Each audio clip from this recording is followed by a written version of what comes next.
before you choose your mentor, check this out. It's very important. I know it's important for you to get a mentor. Reason being that you want to ride on someone's shoulder. You want to avoid certain mistakes. So that you can accomplish certain things within a shorter space of time. But it's very important to consider some certain factors before you choose who will be your mentor or who will be your coach. Because if you don't consider this, there is a high tendency that you will make a lot of mistakes along that decision-making process. Yeah. So what is your goal? What is your goal? That's the first thing you must put into consideration before you choose a mentor or a coach. Yeah. So your goal, let's say you want to make $10,000 within the next 12 months. That is your goal, right?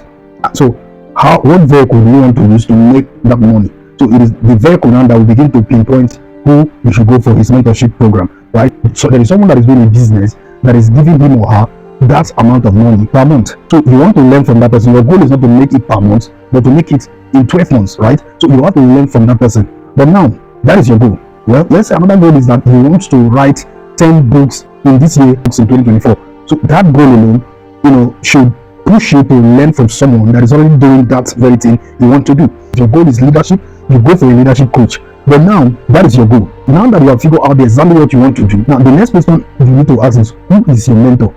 Who is your mentor? Who is the person you want to, get in contact with to mentor you along this line? I know when you see someone that is doing exactly what you want to do or something you like doing, one of the most important attractants is the result of that person, right? The result that the person has gotten in the past 5 years or the past 10 years of doing that very thing that you want to start doing. So you get attracted to that person by his result and sometimes by his personality, right? That result and personality can be deceptive. Reason being that behind the result, behind the personality, there is a character. So you have to be mindful of the character of the person you pick as your mentor. And the character is the lifestyle that I want to talk about now. So if the lifestyle of the person you are picking as your mentor is in a different direction as compared to your lifestyle, there's going to be what we call personality conflict. You guys will not be moving on the same lane.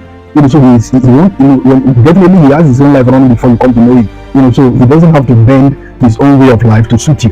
But now there's going to be an issue. He says that he's your mentor. He's doing certain things. He has a result, but his lifestyle is in conflict with your lifestyle. So how do you guys work together? It will be possible. So at the end of the day, he will be feeling as if you are judging him, and then at the end of the day, there's going to be an emotional distance. You are learning from him, but there is a distance in your mind. There is a mind distance. So you really have to understand this before you pick somebody to be your mentor, because if you don't understand this, I tell you the truth, you are going to run into issue. Yeah, it happens to me. So I saw a guy, while I was in university, cool guy, this and that. He saw what I was doing, he knew what I was doing. He tried to come close to me, so I got close to him. And then by the time we started working together, I now saw a lot of attitude that were not in the same phase, of my own lifestyle. Another important thing is, what is the goal of your mentor? What is the goal of your mentor? Because that person that you have picked as your mentor in quote has his own priority, has his own goal, he has his own ambition. Is he seeing himself as a mentor? Is he seeing himself as a coach? Because a lot of people know stuff that give them results, that give them the lifestyle that they are living, but they don't know that they can teach this thing. They don't even have the ability to teach it. So if you see their lifestyle, you see the result, you see the things that attract you to them, you go to them and you think you will learn from them, they won't be able to teach you.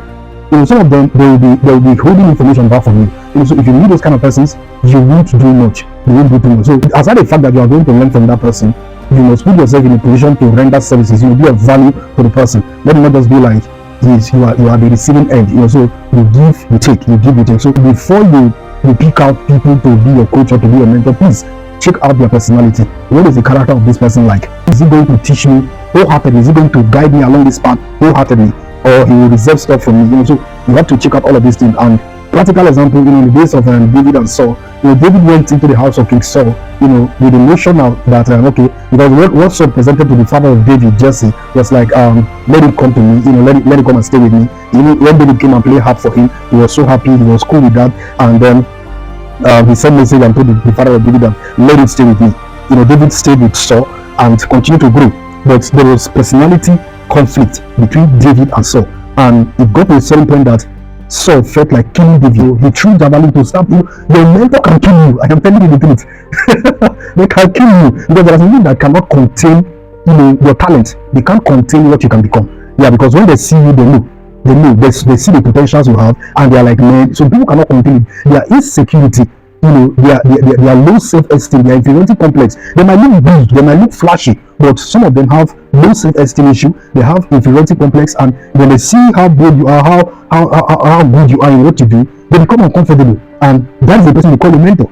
That is the person you call your coach. So you might end up ruining your life following certain people in the name of what? Mentorship and coaching. So please and please check this out before you go for someone that you want to submit under. And this very thing I'm telling you about cut across this spirituality and all of that. There are some people that, you say you want to grow spiritually, so you submit under a pastor, you submit under a brother in the church and all of that, and that brother see you are motivated by that brother's personality, what he presents to you when he comes to church. He's praying in tongues and all of that, but now you come to him, you're like, brother, I had the Lord say this to me, and you begin to notice that, man, this guy have a good lifestyle as compared to me. You begin to feel insecure. So when you're in front of him sharing those wonderful testimonies, the vision that the Lord gave to you, the guy is feeling hot inside because he knows what he's doing behind. So the one presented to you is a super brother, is a strong brother, is a goal-oriented brother, is a powerful brother, and all of that. But when you decide to submit to them, your success or your person begin to fight their person because they can see that you are highly different from them. But time and chance have positioned them ahead of you, so they look bigger than you, they look powerful than you at the moment. So please be mindful of who you picked to be your mentor, because if you don't check this out, I have had terrible experiences. Trying to learn from people, right? So please and please check this out so that you don't experience the same issue. Always have it at the back of your mind. What is your goal? It is your goal that will determine who you pick to be your mentor. And sometimes your mentor can discover you. Yeah, that one is a blessing on its own. Let's say you are living your life, you are putting your effort, you are pushing to make things up for yourself, and then someone that has a visionary eye, a leadership eye, sees you and like, I like what you are doing. I want to give you my help. I want to give you my support. You understand? That one is a blessing on its own, man. Like, you will accomplish it if you see those kind of persons. But in a situation whereby you see somebody that is doing something you love and you gravitate toward that person to learn from him, you have to be careful and you have to pray that God guide you aright, because a lot of persons in the name of, even sisters going towards a senior man of God in the name of submission, have messed up their life. Brothers going towards a senior person in the name of learning from them have messed up their life. So you have to check this out. You really have to take this out. Very important that you do. So that is that.